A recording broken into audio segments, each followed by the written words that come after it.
আজকে আমরা জানব দাজ্জালের সংক্ষিপ্ত পরিচিতি এবং তার অনুসারীদের বর্তমান কিছু রূপরেখা।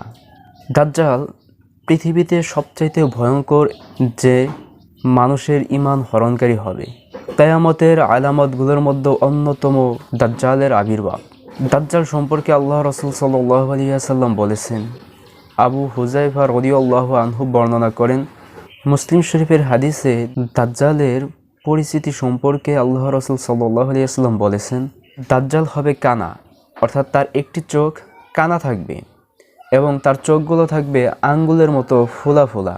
তার কপালের চামড়া থাকবে ভাঁজ পড়া এবং চামড়া হবে মোটা। তার কপালের মধ্যে লেখা থাকবে আলাদা আলাদা কাফার, অর্থাৎ কাফের। দাজ্জালকে আল্লাহ তাআলা এতটা ক্ষমতা দিবেন যে তার এক হাতে থাকবে জান্নাত আর এক হাতে থাকবে জাহান্নাম। আল্লাহ রাসূল বলেন, যেই হাতে জান্নাত থাকবে সেটা মূলত জান্নাত নয়, সেটা হলো জাহান্নাম। আর যেই হাতে জাহান্নাম থাকবে সেটা মূলত জাহান্নাম নয়, সেটা হলো জান্নাত। তোমাদের সময় যদি দাজ্জাল আসে তাহলে তোমরা জাহান্নামকে, তোমাদের দেখানো সেই জাহান্নামকে গ্রহণ করবে, কারণ সেটা মূলত জাহান্নাম নয়, সেটা হলো জান্নাত। অপর হাদিসে আসছে আল্লাহ রাসূল সাল্লাল্লাহু আলাইহি ওয়াসাল্লাম বলেছেন যে দাজ্জালের দুটি হাতে দুটি নহর থাকবে।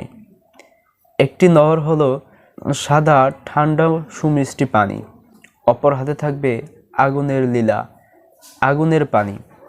আল্লাহ রাসূল বলেন, তোমরা যদি সেই সময় পাও তাহলে তোমরা আগুনের পানি যেটা সেটা পান করবে, কেননা আগুনের পানি মূলত সাদা সুমিষ্টি ঠান্ডা পানি হবে।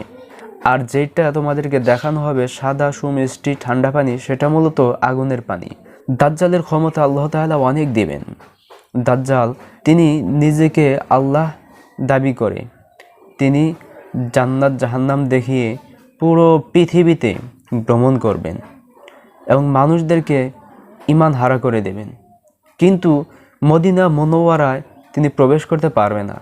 আল্লাহ রাসূল সাল্লাল্লাহু আলাইহি ওয়াসাল্লাম বলেন, দাজ্জাল মদিনা মুনাওয়ারার পথে ঘাটে যেতে পারবে না, কিন্তু মদিনা মুনাওয়ারার নিকটবর্তী একটি অঞ্চলে যখন দাজ্জাল যাবে তখন মদিনা মুনাওয়ারা থেকে একজন লোক দাজ্জালের কাছে যাবেন। যেই লোকটা হলো সেই সময়ের সর্বশ্রেষ্ঠ মানব, সেই সময়ের সর্বশ্রেষ্ঠ মানুষ।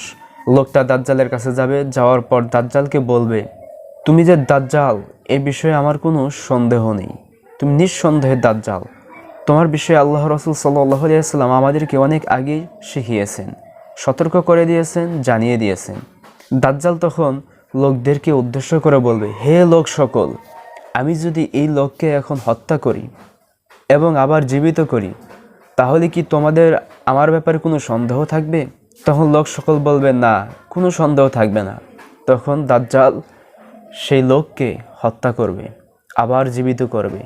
জীবিত করার পর ওই লোক এবার বলবে, আল্লাহর কসম, ওয়াল্লাহি, আল্লাহর কসম, আল্লাহর শপথ, আমার জ্ঞান আরও বেড়ে গেল, তুমি যে দাজ্জাল এ ব্যাপারে এখন আমার কোনো সন্দেহ নেই।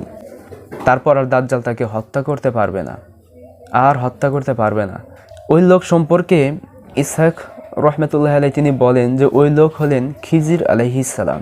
সুপ্রিয় বন্ধুগণ, এইভাবে দাজ্জাল মানুষদেরকে হত্যা করবে, আবার জীবিত করবে, মানুষদেরকে জান্নাত দেখাবে, জাহান্নাম দেখাবে, মানুষদের কাছে নিজেকে রব হিসেবে, নিজেকে আল্লাহ হিসেবে প্রচার করবে।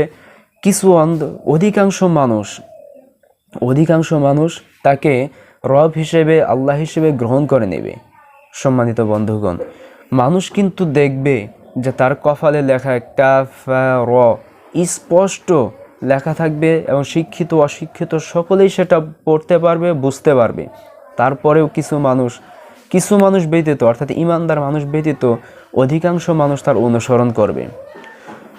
কাফা র থাকার পরেও অধিকাংশ মানুষ তার অনুসরণ করবে, অধিকাংশ মানুষ তাকে আল্লাহ হিসেবে স্বীকার করবে, তাদের ঈমানকে হারিয়ে ফেলবে। বর্তমান পরিস্থিতির দিকে তাকান, বাংলাদেশেও দাজ্জালের অনুসারীদের রূপরেখা বর্তমান পরিস্থিতির আলোকে দেখা যাচ্ছে। কেমন?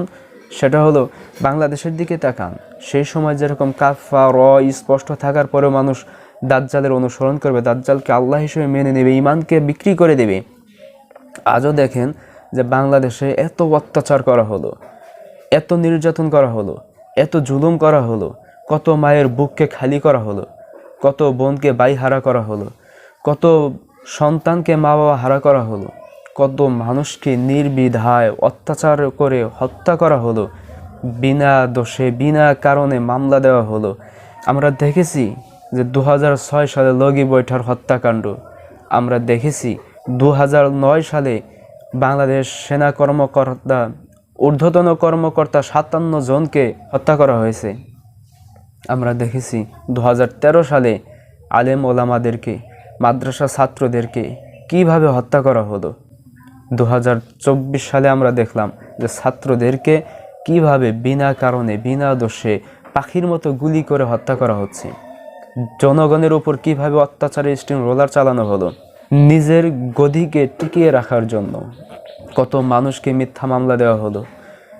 এই ছাত্র আন্দোলনে 4.5 লাখ মানুষকে বিনা কারণে মামলা দেওয়া হয়েছে, বিনা কারণে নির্দোষ মানুষদেরকে হত্যা করা হয়েছে, গুম করা হয়েছে। এই সরকারের শাসনামলে কারাগার থেকে হত্যা করা হয়েছে প্রায় 2700 মানুষ, গুম করা হয়েছে প্রায় 700 মানুষ। জামাতি ইসলামী উপর কত অত্যাচার স্টিম রোলার চালানো হয়েছে। জামাতি ইসলামের 11 জন নেতাকে বিনা দোষে বিনা কারণে হত্যা করা হয়েছে। আল্লামা দেলোয়ার হোসেন সাইদিকে ষড়যন্ত্রমূলক হত্যা করা হলো। 13টি বছর তাকে কারাগারে বন্দি করে রাখা হয়েছিল। এতটা অত্যাচার, এতটা স্টিম রোলার, এতটা নিকৃষ্টতম কাজ করার পরেও কত হাজার কোটি টাকা দেশ থেকে বিদেশে পাচার করা হলো। এত কিছু করে শেষ মুহূর্তে নিজের দলকে ফেলে রেখে, রাষ্ট্রকে একটা হুমকির মুখে ফেলে রেখে দেশ থেকে পালালো। এরকম নিকৃষ্ট কাজ করার পরেও আজও দেখা যাচ্ছে কিছু অন্ধভক্তি, কিছু মানুষরূপী চতুষ্পদ জন্তু, যেগুলো মূলত বিবেকহীন, বিবেক না থাকার কারণে আজও পর্যন্ত এই সমস্ত মানুষদের অনুসরণ করতেছে, এই দল করতেছে। তো এরাই তো হবে দাজ্জালের অনুসারী, যারা বিবেক বুদ্ধিকে কাজে লাগায় না, স্পষ্ট সব কিছু দেখার পরেও যেগুলোকে তারা মেনে নিতে পারে না, স্পষ্ট দেখার পরে অন্যায়কে অন্যায়, ন্যায়কে ন্যায় বলতে পারে না। হত্যাকারীর পেছনে হত্যাকারীকে অনুসরণ করে, বেঈমানকে অনুসরণ করে, নিকৃষ্ট মানুষকে অনুসরণ করে। এরাই হবে দাজ্জালের অনুসারী। কাজে আমরা এদের জন্য দোয়া করি, আল্লাহ তাআলা এদেরকে হয় হেদায়েত নসিব করুক, তওবা করে সঠিক পথে ফিরে আসার তৌফিক দান করুক, ইসলামী আন্দোলন করার তৌফিক দান করুক, আলেম ওলামাদের সংস্পর্শে থাকার তৌফিক দান করুক। অন্যথায় আল্লাহ তাআলা এদেরকে গজব দিয়ে দুনিয়া থেকে বিদায় করে দিক। আল্লাহ তাআলা আমাদের সকলকে সঠিক বুঝ দান করুক। আসসালামু আলাইকুম ওয়া রাহমাতুল্লাহ।